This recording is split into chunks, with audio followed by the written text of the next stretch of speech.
redécouvrir les banlieues à travers les cartes. Nous utilisons toutes et tous des cartes pour nous repérer et nous diriger dans l'espace. Bien que les cartes soient de plus en plus dématérialisées, il nous arrive occasionnellement d'utiliser une carte papier lors d'une randonnée en montagne ou une carte touristique lors de vacances dans une ville inconnue. Pourtant, certains espaces urbains échappent à ces cartes touristiques sous prétexte qu'il n'y aurait rien d'intéressant à y voir. C'est le cas notamment des banlieues parisiennes. Mais pour Loïc Boissier, adepte de balades urbaines et de cartographie, ces territoires regorgent de trésors cachés. Il a donc décidé de les cartographier pour donner envie à d'autres d'y voyager. Pour découvrir ce projet, je rencontre Loïc qui me raconte pourquoi il a décidé de se lancer dans la cartographie des banlieues, mais aussi comment il réalise ses cartes entre arpentage du territoire et dessin sur ordinateur. Et il m'explique l'importance de la carte sur la vision que nous pouvons avoir de nos territoires. Je suis Camille Tabar, urbaniste à Dixit.net. Bienvenue sur notre podcast qui donne la parole à celles et ceux qui font la ville. Abonnez-vous à notre newsletter et retrouvez toutes nos publications sur Dixit.net. Et bonne écoute! Une ville en pleine expansion. Les transitions à mener s'accumulent, l'énergie, l'agriculture, les mobilités. Monsieur l'administrateur délégué, vous êtes chargé de l'attribution et de la répartition des logements. Comment la situation se présente-t-elle? C'est une contribution au débat sur l'artificialisation des sols et les questions d'étalement urbain. On a privilégié la machine, la matière et l'énergie par rapport à l'être humain. C'est pour ça qu'on ne recycle pas bien les téléphones. And then perhaps the defining trend of the 21st century is population growth. On a une responsabilité sur l'épuisement des ressources et une responsabilité sur la perte de biodiversité. Chaque échec va permettre la prochaine fois de faire mieux et chaque échec est autant instructif qu'un succès. Des projets d'urbanisme qui sont indispensables du fait d'une circulation toujours plus intense. Ce plan est un plan que le public notait peut venir voir. Il s'agit du plan de sauvegarde dedans. Si on est une grande part du problème, on est forcément une grande part de la solution. On va peut-être couler moins de béton et miser plus sur l'intelligence et finalement changer de matière grise.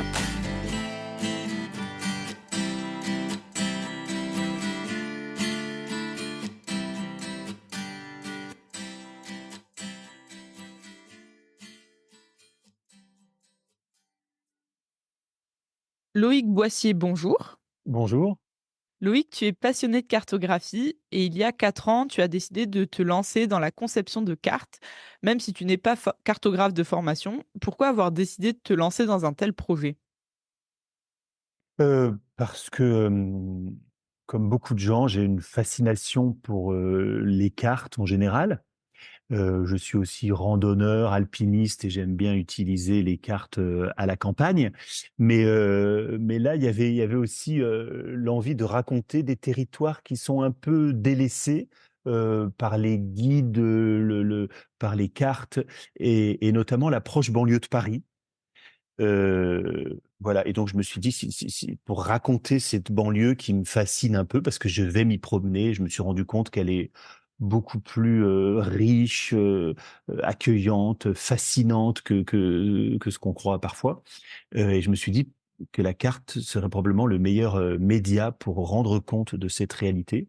Donc j'ai plongé là-dedans et puis c'est un travail gigantesque de d'aller sur le terrain pour récolter les données, de raconter ensuite ce qu'on a vu avec le vocabulaire de la carte et donc ça a commencé à prendre, tout mon temps et maintenant, je m'y consacre totalement. Donc, tu racontes que tu as cartographié la banlieue, parisienne. Est-ce que tu as cartographié d'autres territoires ou est-ce que tu as d'autres projets, de territoires sur lesquels, tu aimerais, aller? Alors la carte de Paris déjà, j'explique un peu ce que j'ai fait parce que c'est ça fait partie un peu de l'esprit du truc. J'ai pris une comme une grande carte de Paris et de sa banlieue, puis je l'ai coupée en 4. Donc il y aura 4 cartes, et à chaque fois avec un quart de Paris, mais dans un coin. Ce qui fait que la banlieue est vraiment au cœur de la carte. Mais je pense que c'est important pour le Parisien comme pour le provincial, l'étranger et même les gens qui iront de banlieue en banlieue pour découvrir un peu tout le cercle, d'avoir toujours le référentiel de Paris. Surtout qu'à Paris, on a des gares on a la gare Montparnasse pour le sud-ouest, la gare du Nord pour le nord-est, enfin donc on voit les gares. À chaque fois, le Louvre ou Notre-Dame se retrouvent vraiment dans le tout coin de la carte. Et ça fait un peu un point de départ pour ensuite aller voir ces. Donc il y a 4 cartes pour couvrir toute la proche banlieue de Paris. Parce qu'il faut savoir qu'à Paris, il y a une sorte, on dit on aime bien sortir du périphérique, mais plutôt pour aller un peu plus loin, la lointaine banlieue où il y a des forêts, il y a des anciens châteaux, c'est Versailles, c'est Fontainebleau, Chantilly, etc. Mais cette proche banlieue qui est beaucoup plus dense, qui est très riche et qui est très plurielle, et il y a une infinité de choses à voir, à raconter entre les banlieues pavillonnaires, industrielles, bourgeoises, aujourd'hui gentrifiées, enfin c'est une richesse incroyable.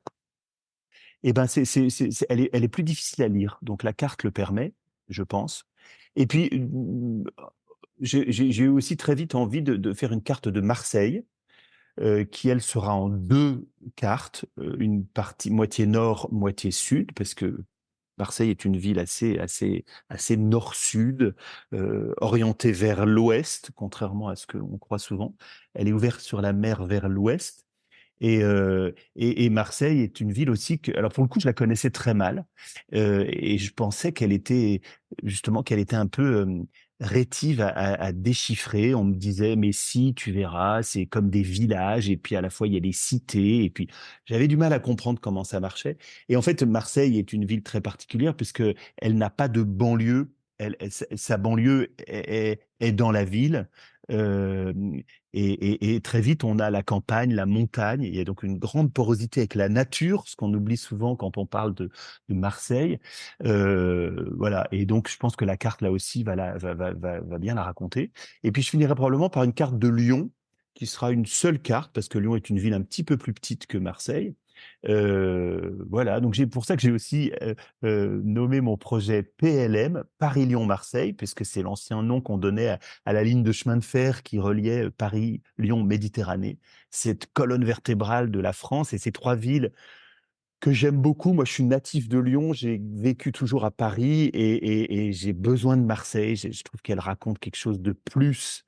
Euh, voilà, et si j'ai un compte Instagram qui s'appelle People Love Maps, PLM encore, parce que quand je parle de cartes ou que je présente mon travail, une fois sur 2, mais véritablement, les gens ont cette phrase toujours la même. Ah, mais tu sais, moi, j'adore les cartes. Il y a cette envie de faire partie du projet. Parfois, c'est peut-être par politesse, parfois, c'est une envie que les gens ne mettent pas en pratique, mais ils ont ça au fond de leur tête. Et puis très souvent, c'est vrai, c'est que les gens. Voilà. Moi, il faut savoir que autrefois, je travaillais dans le milieu culturel, dans le monde du théâtre, et je fais une parenté. Je trouve qu'il y a une parenté entre ces 2 univers parce que dans les 2 cas, on donne une représentation. Ce mot de représentation qu'on utilise beaucoup au théâtre, mais qui est le premier mot que vous trouverez dans le dictionnaire quand vous cherchez ce qu'est une carte, même si le mot carte est compliqué en français, parce qu'il y a la carte bleue, la carte de visite, la carte, enfin, il y en a beaucoup de cartes. Mais la carte topographique, celle dont on parle, qui s'ouvre en grand, et ben, le premier mot pour la définir, c'est celui de représentation. Une représentation du réel par le truchement de quelque chose de totalement artificiel. Alors au théâtre, c'est la représentation sur le plateau du théâtre. Moi, je dis souvent, il y a des gens qui aiment le théâtre parce qu'ils croient à ce qui se passe, et puis il y en a d'autres qui vont pas au théâtre parce qu'ils trouvent que c'est complètement fake. Et la carte, c'est pareil. Il y en a qui ouvrent la carte et qui tout d'un coup rentrent dedans et commencent à regarder. Ça y est, ils sont partis, ils voyagent. J'ai l'impression qu'ils vont. Et, voilà. Et puis d'autres qui disent, bah attends, c'est quoi? Je comprends rien. Où est le nord? Qu'est-ce que c'est que l'échelle? Enfin, qui tout de suite sont intimidés par le fait qu'il y a un minimum de code à connaître pour jouer le jeu de la carte. Je trouve que c'est intéressant ton discours sur déjà la représentation, mais aussi on sent que la carte pour toi c'est un média de compréhension du territoire, euh, comme si c'était un peu une part du voyage ou qu'on n'avait pas forcément besoin de se rendre sur place pour commencer à le comprendre et à l'appréhender. Bah, je trouve ouais que c'est ça qui est magique, c'est que la carte, elle a vraiment, il y a vraiment 2 temps pour en profiter. C'est chez soi, on l'ouvre, et c'est pour ça que je crois encore à la carte papier, parce que Dieu sait si moi j'utilise mon téléphone en permanence quand je me balade, parce que c'est très pratique pour savoir où on est. Et le téléphone, c'est le point et le segment. C'est où je suis, où je vais à la limite au plus vite, mais on n'a pas du tout la 3D, c'est-à-dire qu'est-ce que j'ai à droite, qu'est-ce que j'ai à gauche, qu'est-ce que j'ai derrière moi si je fais demi-tour. Et donc en ça, là, je pense que c'est simplement un truc de format. C'est que notre téléphone est tout petit, alors que la carte est grande et que pour appréhender la, la, euh, la vision synoptique, comme on dit, de l'espace, et ben la carte est irremplaçable. Et alors on l'ouvre chez soi sur sa table, et là on commence à rêver, à se dire bah tiens, je pourrais aller par là. Et je trouve qu'il y a à la fois quand on se dit tiens, je vais aller me promener et qu'on ouvre la carte sans cesse démultiplie les possibilités, donc elle ouvre l'imaginaire, c'est vraiment une invitation au voyage. Et par ailleurs, elle permet de rationaliser le truc parce qu'on se dit bah tiens, non, si je vais par là, je vais perdre du temps, alors que si là, donc on peut vraiment ajuster son. Tandis qu'avec le GPS, on est toujours un peu euh, enfin, les esclaves de l'algorithme, quoi. Oui. Et puis une fois qu'on part en promenade, bah, je trouve aussi que c'est sympa de pouvoir déconnecter. Maintenant, c'est quand même, je trouve, une aspiration qu'on a de se dire, allez, j'essaye pendant 1 heure de laisser mon téléphone au fond du sac et je fais confiance au papier. Et là, moi, c'est pour ça que c'est une carte ultra précise. J'ai travaillé avec les données de l'IGN, donc elle est infiniment précise et j'espère qu'il n'y a pas d'erreur et qu'on va pas vous emmener dans un Talweg sans fond. Mais voilà. Et donc en principe on peut lui faire confiance. Le moindre petit impasse qui ne débouche pas, ou au contraire le moindre petit passage qui permet derrière un immeuble d'aller choper un escalier, de gagner du temps et de rester à la marge. Parce que c'est ça qui est fascinant dans cette banlieue, c'est que on s'en fait souvent l'idée d'un endroit bruyant, pollué, avec des rocades, des autoroutes, des voitures, enfin, alors qu'en fait, ça c'est ce qu'on voit quand on est en voiture justement. Mais en fait, la banlieue, elle a inventé une face B de tout ça, qui est au contraire souvent un petit peu à la marge, dans des espaces verts plus ou moins entretenus, mais où il y a il y a le silence, il y a la nature, il y a, il y a, il y a, il y a, il y a, il y a de quoi s'isoler, il y a de quoi trouver des chemins de traverse, de se faufiler pour pour inventer, voilà, pour être vraiment dans des endroits qu'on ne soupçonne pas. Oui, donc en fait, tu as vraiment créé une carte pour les piétons, en fait, pour se promener et pas nécessairement pour aller d'un point A à un point B en voiture, quoi. Voilà, ouais. Mais c'est vrai que que ce soit les cartes Michelin ou les cartes IGN, les cartes IGN, on les connaît bien pour quand on va en rando, c'est les cartes au 1/25 millième. Mais enfin, elles sont quand même, on se rend compte qu'elles sont quand même des cartes euh, routières, en ce sens que l'autoroute est en rouge vif. Donc quand vous l'ouvrez, bah, nécessairement votre regard se structure par rapport au réseau routier et autoroutier. Alors que nous, on a inversé les codes graphiques, c'est-à-dire que l'autoroute, elle est blanche, donc elle existe, on l'aperçoit, mais elle n'est pas première. Et au contraire, on a mis en couleur les passerelles piétonnes, cyclistes. Donc, ce que l'œil voit en premier, c'est comment je peux traverser l'autoroute, passer dessus, passer dessous, la contourner. Donc, bah, voilà, le piéton, du coup, se retrouve plus à l'aise. Et donc, voilà. Et puis, c'est une carte aussi qui c'est tout con, mais on a les transports en commun, c'est-à-dire les noms des gares, des stations. Est-ce que c'est du RER, du métro, du tramway? Et en fait, sur une carte IGN, il n'y a pas ça. Sur une carte Michelin, encore moins. Donc, il y a très peu de cartes grand public à une échelle confortable pour le piéton, qui soit aussi rigoureuse sur tout le réseau de transport en commun. Et ce que je trouve intéressant en banlieue, c'est d'articuler le Vélib pour ceux qui aiment le vélo. Donc, on indique aussi les stations de vélo en libre service, les stations de métro. Comme ça, on peut agencer entre un peu de vélo, un peu de transport en commun, un peu de marche à pied. Et avec ça, on peut avoir l'ambition de beaux parcours qui vraiment nous éloignent et nous lancent dans des territoires vastes qu'on va vraiment pouvoir découvrir. Oui, donc c'est à la fois une carte, on va dire des mobilités alternatives, mais aussi une carte de voyage un petit peu, j'ai envie de dire, puisque c'est un peu une aventure d'aller traverser tous ces territoires. Enfin, en tout cas, je trouve de la manière dont tu le racontes.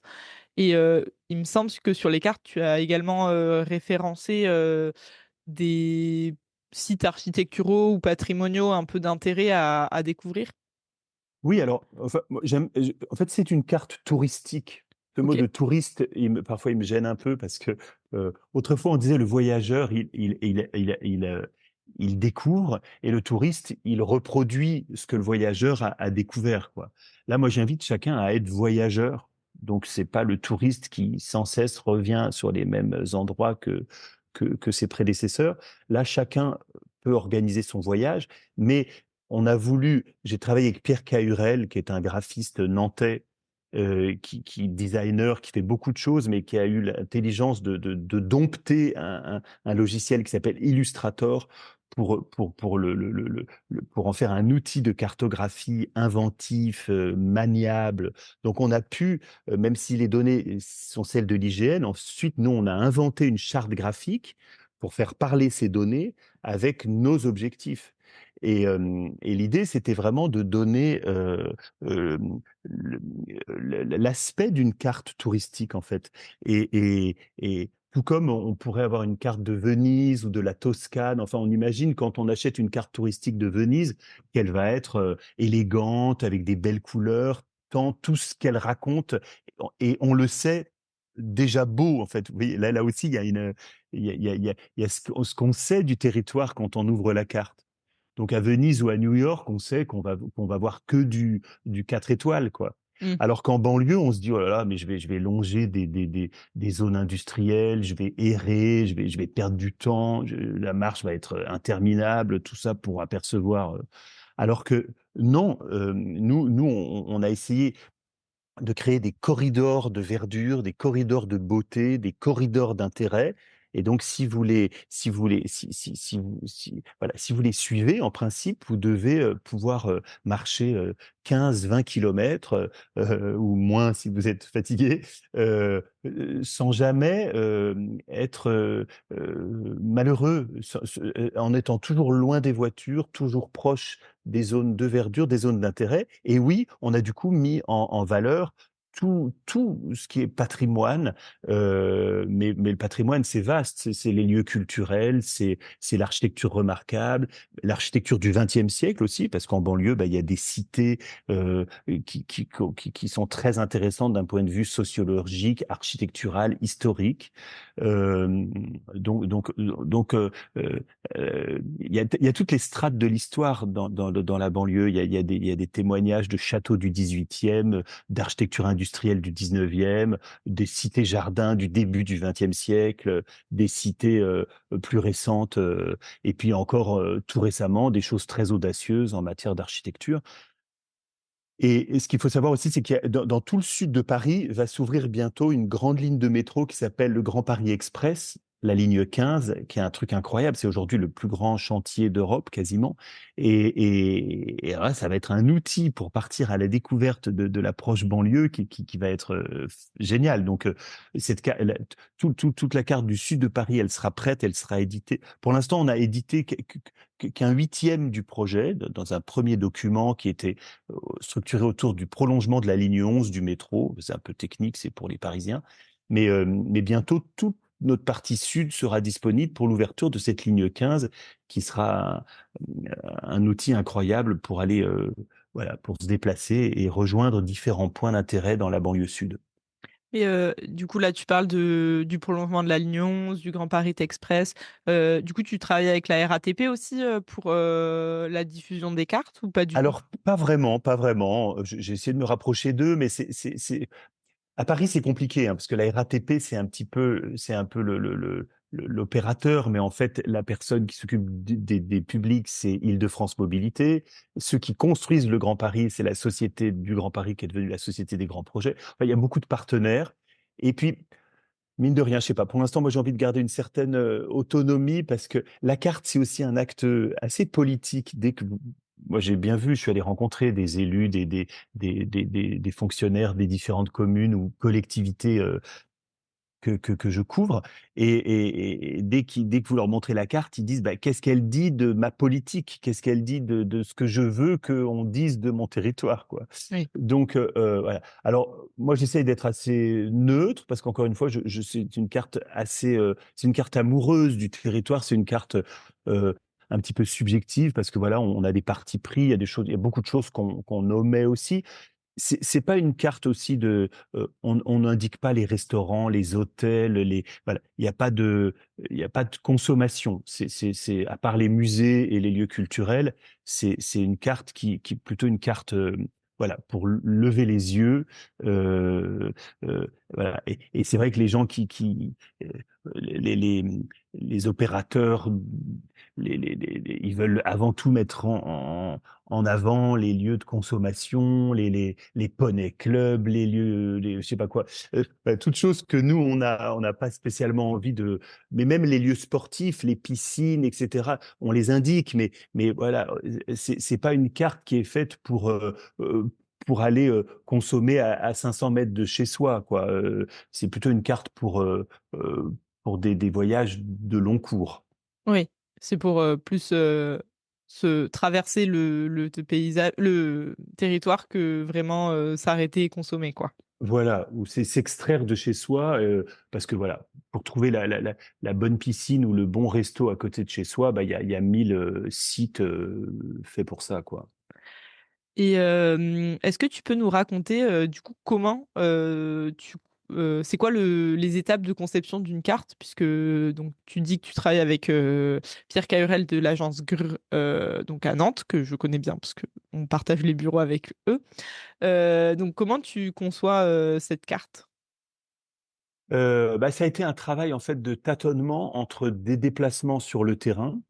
Et ensuite, ben, alors maintenant je suis assez autonome parce que j'ai été formé, sur le logiciel, mais autrefois, ben, j'allais à Nantes, alors que j'habite à Paris, passer 2 3 jours, avec Pierre pour lui dire: «Ben, il faudrait faire ci, il faudrait faire ça», et lui inventait un peu une charte graphique progressivement, et puis maintenant c'est amusant de voir comment, en fait, en élaborant la charte, je suis allé au plus près de ce que j'avais envie de dire de ce territoire. Donc, bah, j'ai besoin, d'un petit sentier qui dise qu'on peut y aller à pied, mais pas à vélo. J'ai besoin d'une passerelle qui dise qu'on peut passer à pied et à vélo. J'ai besoin d'un petit logo qui va dire, que c'est une architecture, labellisée par le ministère remarquable du XXe siècle. J'ai besoin parce que tout le bâti.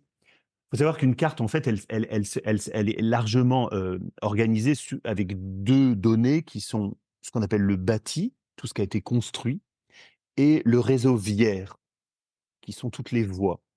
Et en fait, une fois que vous avez le bâti et le réseau viaire, vous avez, 80 de ce qui fait une carte. Mais ensuite, bah, tout ça, il faut le faire parler, et donc c'est assez long comme ça, à discriminer pour savoir est-ce que ça, c'est une route, une autoroute, une impasse, une passerelle, voilà. Et puis après, je me rends compte que il faut nommer les choses, ce qu'on appelle la toponymie.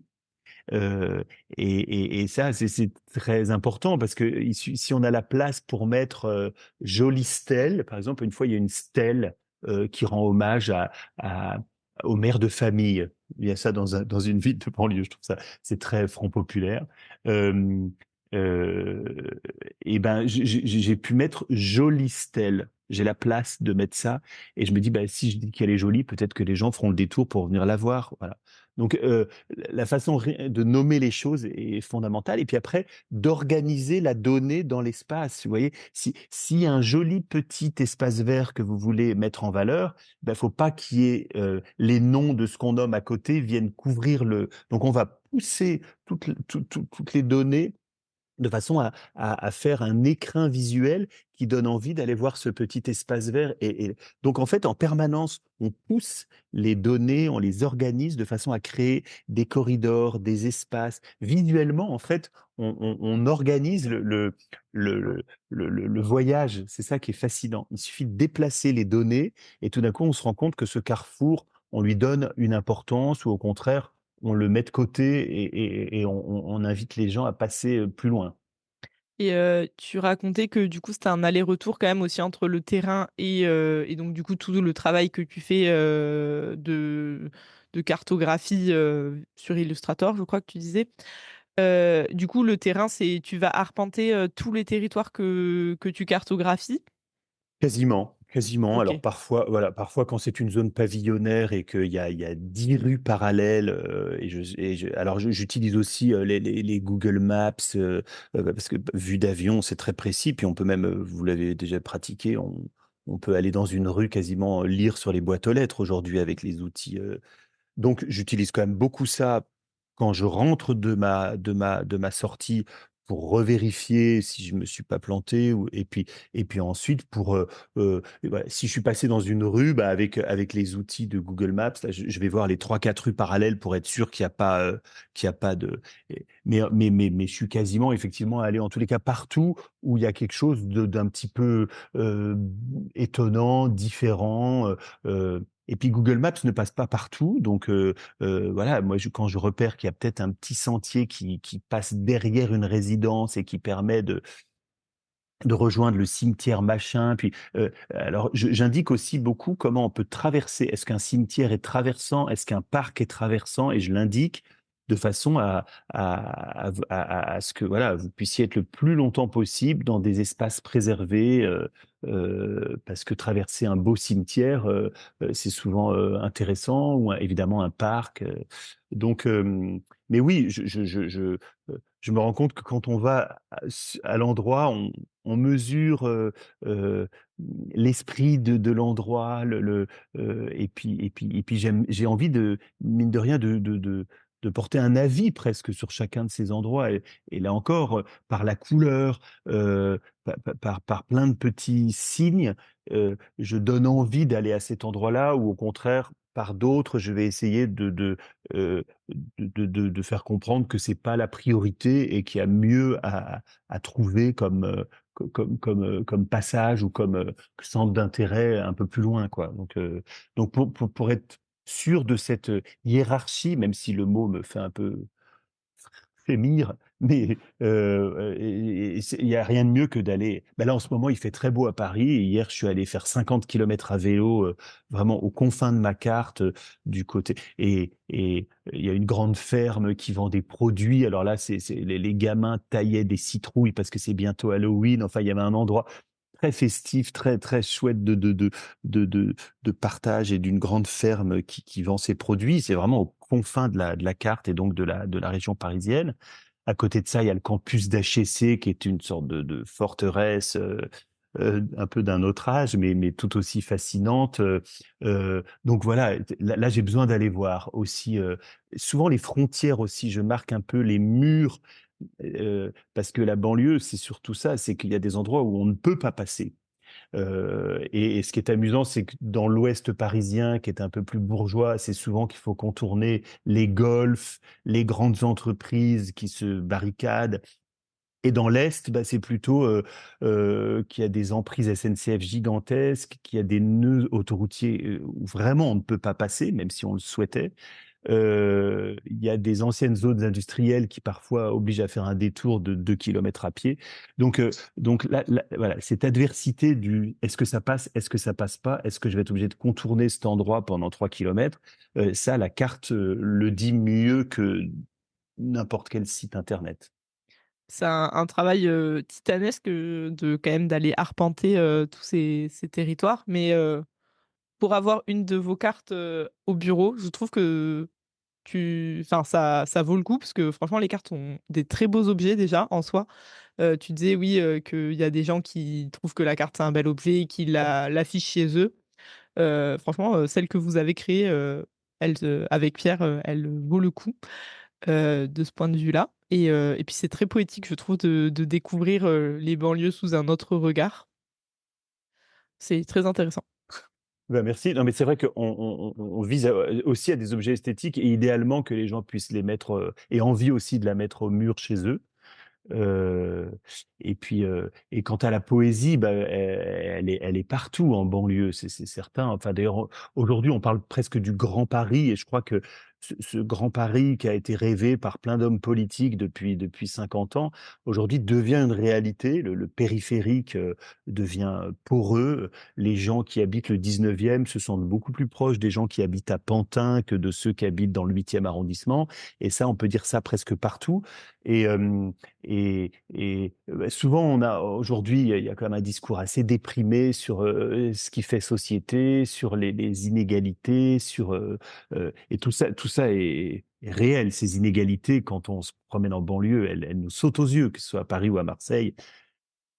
Mais le fait est que je trouve que quand même ce Grand Paris, il révèle une ville qui s'est prise en main, qui avance, qui se rénove. Enfin voilà, il faut pas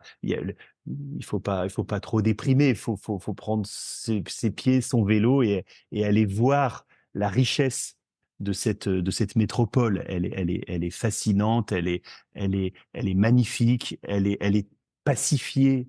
Pas croire qu'on va se faire égorger au coin de la rue. Tout ça, c'est pour les mauvaises chaînes d'infos en continu. On vit quand même à Paris dans une des métropoles les plus belles et les plus pacifiques de la Terre, quoi. Donc là, cette carte, j'espère qu'elle le montre. Eh ben, merci beaucoup en tout cas de nous inciter à changer de regard sur la banlieue parisienne. Avant de se quitter, on finit toujours par un conseil lecture de la part de notre invité. Est-ce que tu aurais une recommandation à nous faire? Alors oui, j'en ai 2, mais Parfait. parce que en fait, c'est des lectures d'un autre âge, mais parce que je pense que justement, c'est intéressant d'aller voir ce qu'on disait de la banlieue de Paris il y a 25 ans. Ça permet de relativiser, enfin oui, et alors je conseille, pour ceux qui arrivent à le retrouver, parce que c'est un vieux bouquin qu'on ne retrouve plus que sur les sites de vente d'occasion, c'est le guide du routard des banlieues de Paris, banlieues au pluriel. Il y a eu un seul numéro, je crois, en 2000-2001. C'est un bouquin qui fait 600 pages et qui est un peu dans l'esprit de ce que je fais aujourd'hui, c'est-à-dire qu'il a vraiment parcouru toutes les villes de banlieue et qui vous donne envie d'aller dans chacune comme on visiterait les grandes villes d'Italie, quoi. C'est l'esprit routard de l'époque, c'est extrêmement respectueux. Chaque lieu est traité avec son histoire. Alors évidemment, toutes les adresses de resto sont quasiment caduques, mais ça aussi, c'est amusant de voir, les prix sont en francs. Enfin, il y a une façon de voyager dans la banlieue d'il y a 25 ans. J'adore ce truc. C'était très fouillé. Aujourd'hui, le routard ne le fait plus comme ça. Alors, il n'y a aucune photo, c'est un peu austère, mais je trouve que ça dit beaucoup voilà, de la façon dont on avait envie d'aller déjà au-delà du périphérique il y a 25 ans. Et parallèlement, c'est juste le citer, c'est un bouquin qui s'appelle Les Passagers du Roissy Express de François Maspero. Donc là aussi, c'est super boomer, 1990. Pareil, aujourd'hui, c'est un peu daté, mais c'est un sociologue qui, à l'époque, a eu l'idée de prendre le RER B au départ de Roissy et de s'arrêter à chaque station, chaque soir, pour aller trouver un hôtel et faire comme s'il faisait un voyage exotique à l'autre bout du monde. Mais là, il y a des pages très étonnantes sur ce qu'était effectivement la banlieue il y a 25 ans, ou il y a mais plutôt 30, là, 35, et sur sa perception. Et, et, et voilà, et le regard qu'on porte sur la banlieue, sur le Grand Paris, a une histoire lui-même, ce regard. Et donc ces 2 bouquins permettent voilà, de faire un petit bond en arrière. Bah, merci beaucoup. Elles ont l'air super intéressantes. On manquera pas d'aller regarder à Dixit et on mettra les liens pour au moins pour le deuxième livre, le guide du routard. On verra comment on peut faire, mais pour nos auditeurs auditrices, on mettra tous les liens dans la description du podcast. Loïc, je te dis encore une fois merci pour cette invitation au voyage dans nos banlieues Merci à toi. et à bientôt pour ceux qui nous écoutent.